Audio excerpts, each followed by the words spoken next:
Dalam pertemuan Komite Dana Bantuan Navigasi ke-34 di Singapura, 3 negara sepakat bahwa stabilitas di salah satu jalur pelayaran tersibuk dunia bergantung penuh pada keandalan infrastruktur dan kerjasama internasional yang berkelanjutan. Langkah preventif diambil sebagai benteng pertahanan memastikan navigasi tetap terbuka dan bebas dari gangguan meski tensi geopolitik global terus memanas.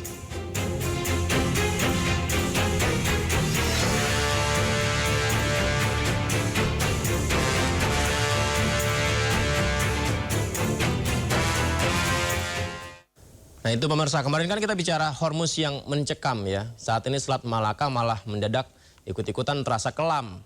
Efek domino krisis global tak lagi sekedar kabar burung. Kapal perang Amerika melintas membuat keamanan dirundung rasa bingung. Punggawa ASEAN tak tinggal diam. Indonesia, Malaysia, Singapura bersatu dalam genggaman.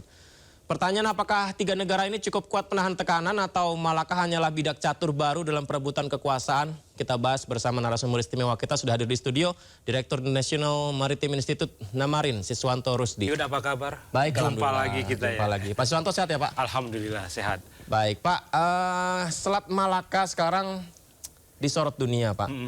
Tadi saya sebelum kita bahas ada plasma nanti gambaran lebih lengkap tentang hak lintas transit. Benar itu Pak, dalam UNCLOS itu demikian adanya? Jadi di selat-selat yang dipakai untuk navigasi internasional itu berlaku hak transit, lintas transit dan hak innocent passage. Jadi itu di seluruh selat di seluruh dunia yang dipakai untuk navigasi kapal-kapal dari berbagai penjuru. Nah, cuman kan ada beberapa selat yang sempit. Oke. Kayak Selat Hormuz. Kemudian kalau Selat Malaka kan lumayan lebar. Nah, di Selat Hormuz itu 2 negara, Iran dan Oman. Sementara di Selat Malaka itu ada 4 negara pantainya, Thailand, Malaysia, Indonesia, Singapura. Nah, jadi itu artinya masing-masing negara pantai ini dia menjaga koridornya. Nah, koridor ini tentu ada yang lebar dan ada pula yang sempit. Misalnya bagian dari Selat Malaka adalah Strait of Singapore. SOM, Strait of Malacca and Singapore, atau disebut juga kadang-kadang Selat Phillips. Nah, itu sebetulnya itu lebih ke teritorinya Singapura. Nah, yang di koridor kita ada, yang di koridor Malaysia ada, ini relatif lebih luas. Hak lintas transit itu semua jenis kapal itu boleh melintas. Maksudnya dengan kebutuhan entah perdagangan, entah minyak, pertambangan, kapal perang, kapal induk boleh. Cuman mereka harus segera keluar.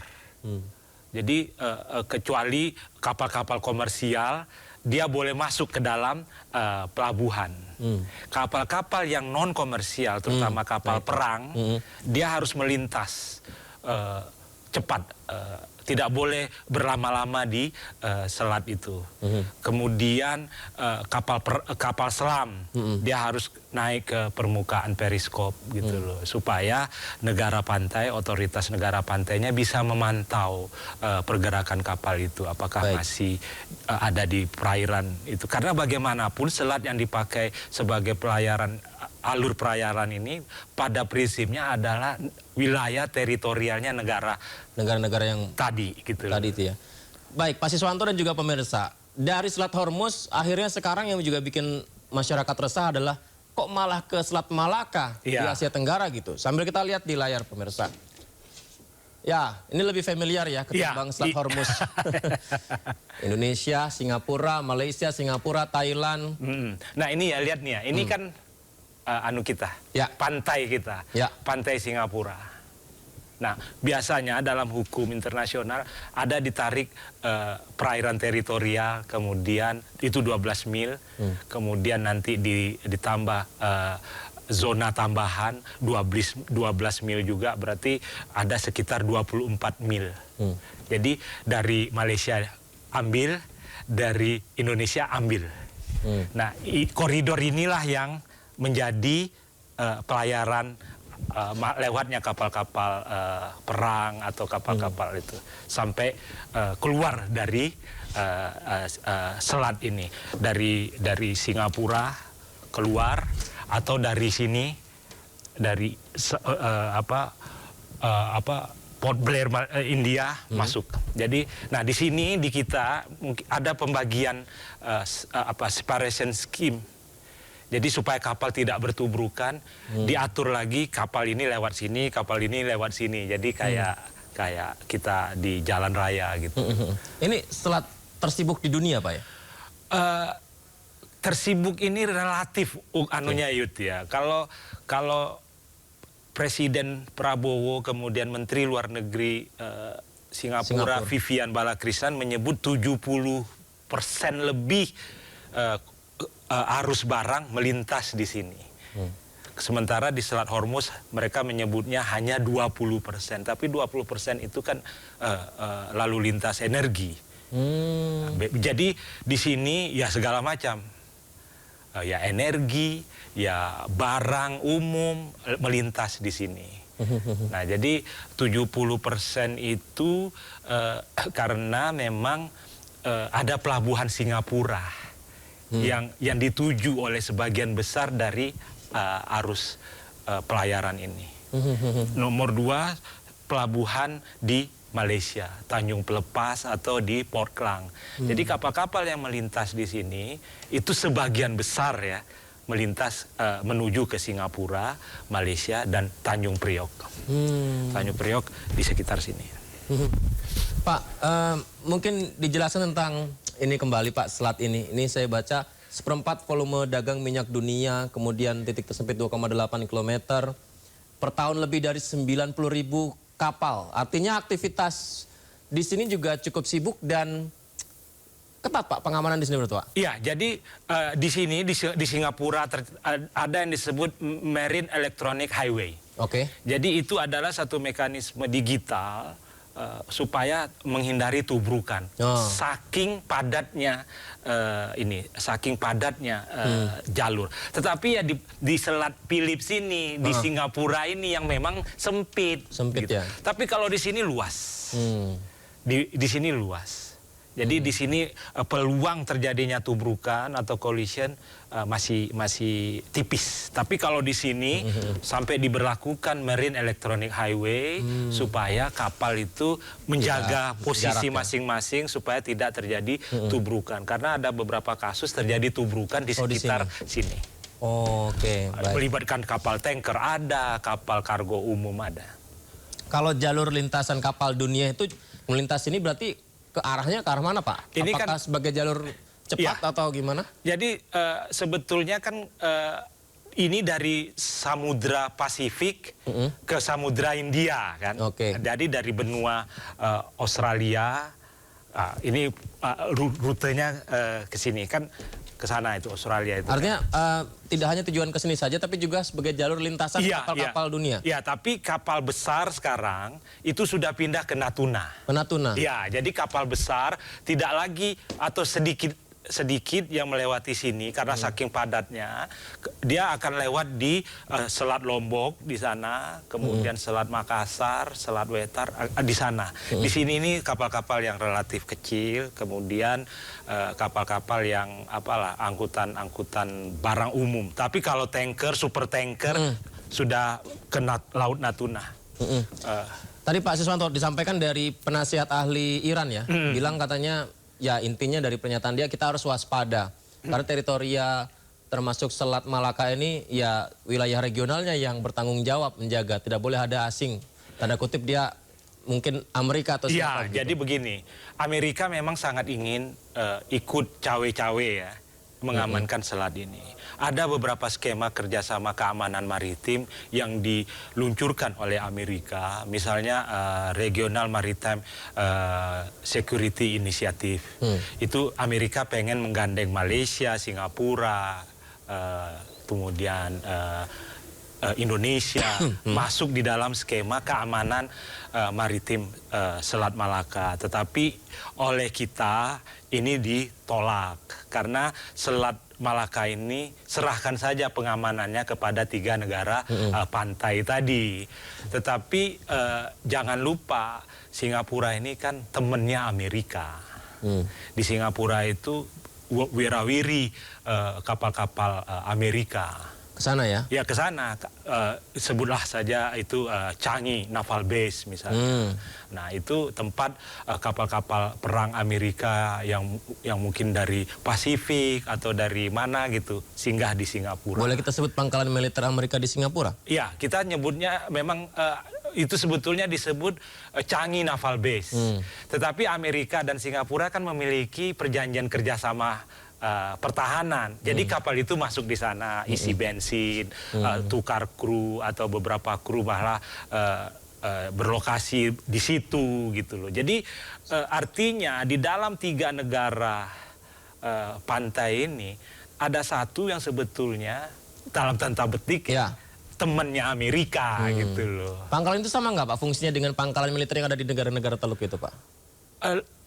Agak sedikit beda, tetapi ya di situ bisa kapal Amerika bisa sandar, bisa mengisi bahan bakar, bisa mengisi bahan makanan, kemudian pelautnya bisa bertukar, nanti naik yang sudah di sini di Singapura naik, yang ini turun gitu bisa. Nah di kita kan ini biasanya cuman sehari 2 hari ya, kapal-kapal itu berlabuh di Tanjung Priok misalnya, kunjungan pelabuhan atau port visit gitu. Kalau di Singapura lebih dari sekedar port visit gitu. Baik. Kita akan simak dulu ya Pak Siswanto dan juga pemirsa. Ini seperti yang disinggung tadi, Menlu Singapura mengklaim Selat Malaka lebih strategis daripada Selat Hormuz. Kita simak pernyataan Menlu Vivian Balakrishnan awal bulan April ini. Be aware that in fact if you add up all the maritime oil, crude and refined, you might be surprised that actually more flows through the Straits of Malacca and Singapore than even the Straits of Hormuz.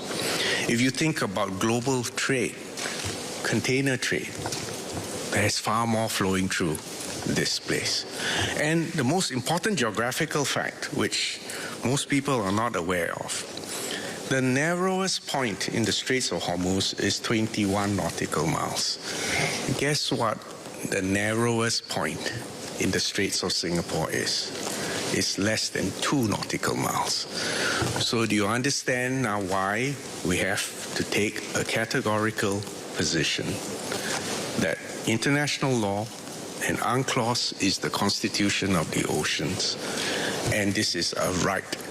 Freedom of navigation as a right and not a privilege for ships.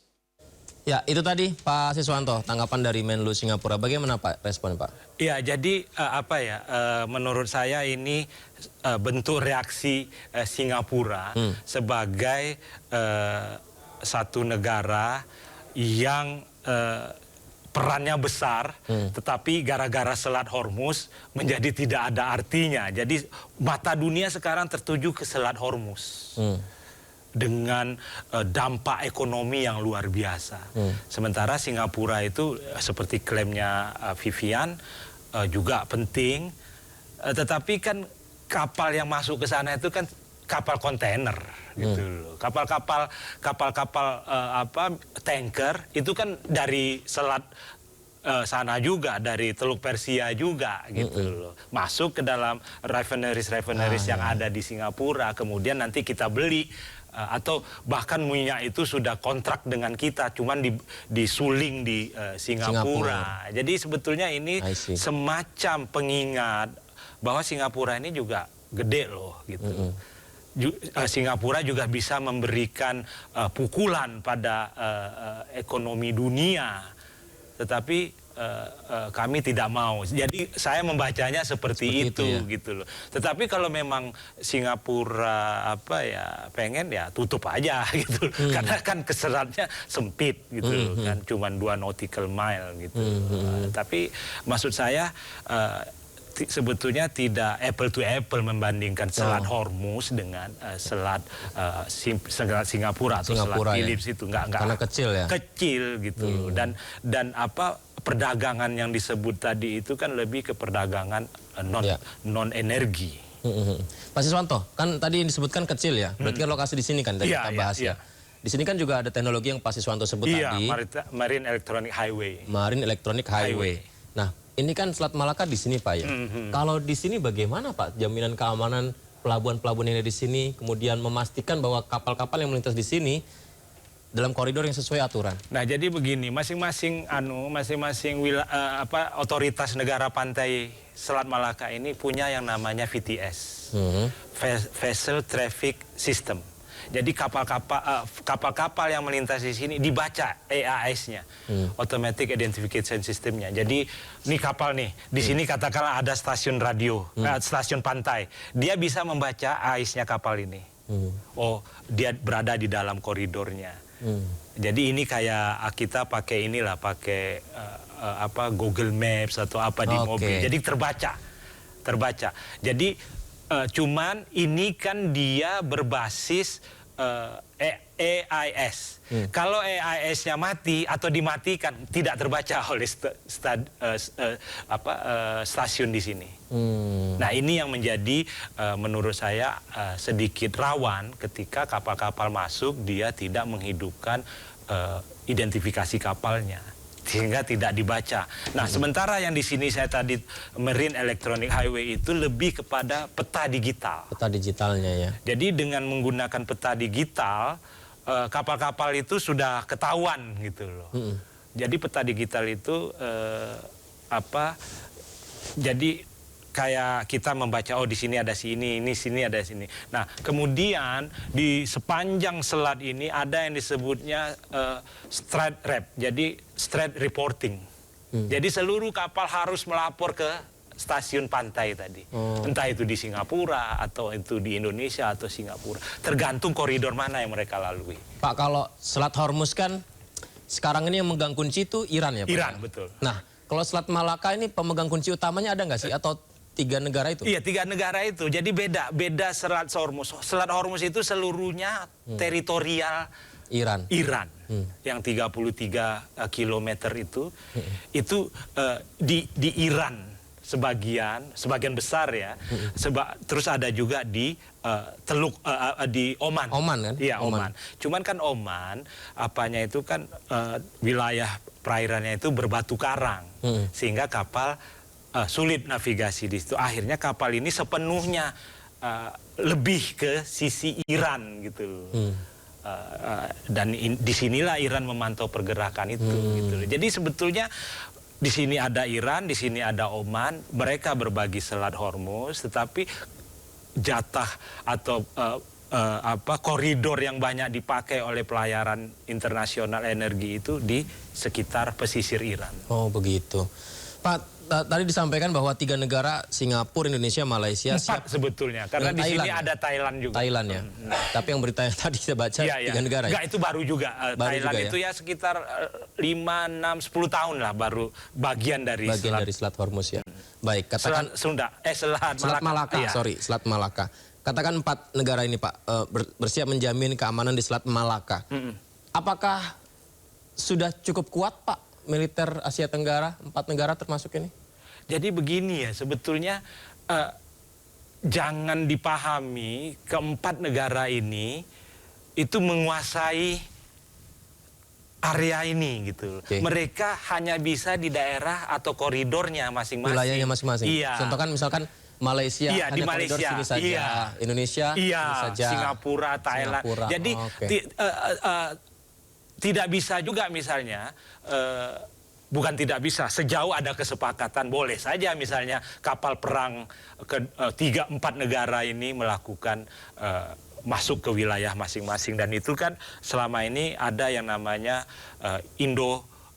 Indosin misalnya, Indonesia, Singapura patroli di sekitar Selat Malaka. Kemudian Malsindo, Malaysia, Indonesia itu patroli. Tapi itu di koridor masing-masing gitu. Kemudian ada Thaisindo, Thailand, Singapura, Indonesia. Itu juga bentuk-bentuk kerjasama mengamankan selat ini. Tetapi harus dipahami bukan zigzag atau bukan sembarangan masuk ke wilayah. Karena ini teritori berdaulat masing-masing. Gitu. Tidak bisa hanya karena ancaman langsung masuk gitu loh, kecuali diperjanjikan dulu. Berarti ada kemungkinan ketika dia melintas di Selat Malaka wilayah Malaysia diperbolehkan, di tempat lainnya aturannya berbeda lagi? Dia ini Amerika maksudnya. Amerika Nah, kalau Amerika, bukan hanya Amerika sebetulnya, seluruh kapal boleh melintas. Tadi kan ada lintas transit dan lintas Innocent Passage.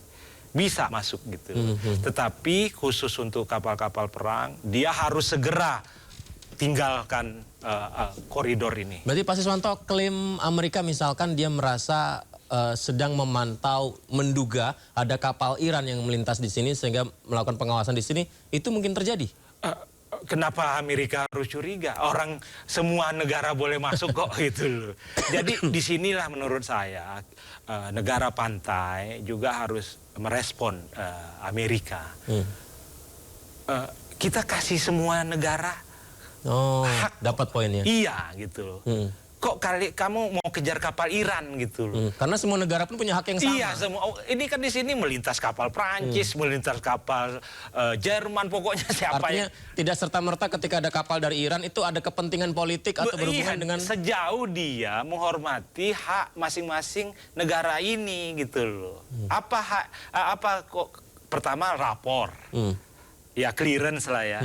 Kemudian keluar sesegera mungkin, tidak berlama-lama sehingga bisa dinilai menginteli negara pantai gitu loh. Sejauh itu dia tidak bisa Amerika menyebut wah ini kita mau kejar, ngapain dikejar gitu loh. Semua negara berhak kok melintas di sini gitu. Nah, ini yang sampai hari ini sayangnya kita belum bersuara.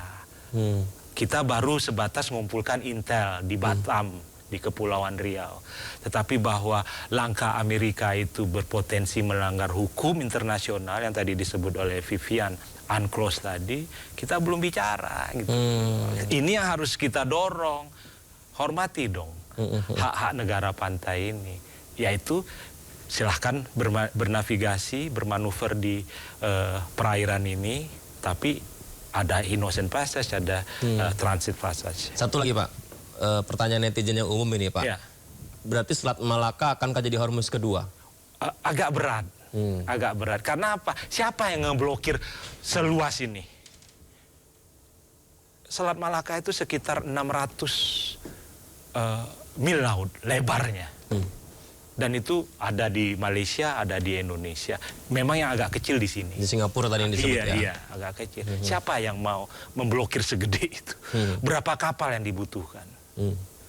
Terus apa kapal-kapal itu boleh memblokir di wilayah orang lain? Nah, ini yang menjadi pertanyaan. Dia bisa memblokir sebatas di teritorinya. Wilayahnya saja. Wilayahnya. Nah, ketika teritori itu diblokir, ini kan memang saking gedenya bisa tetap lewat gitu. Jadi blokirnya nggak efektif. Tidak seperti di Selat Hormuz, selatnya sempit, begitu diblokir dia terkunci. Nggak ada yang bisa keluar ataupun masuk gitu. Baik, menarik. Pak Siswanto terima kasih ya Pak sudah terima kasih. berbincang. Nanti kita bisa ngobrol kembali Siap, Pak ya. ya. Terima kasih.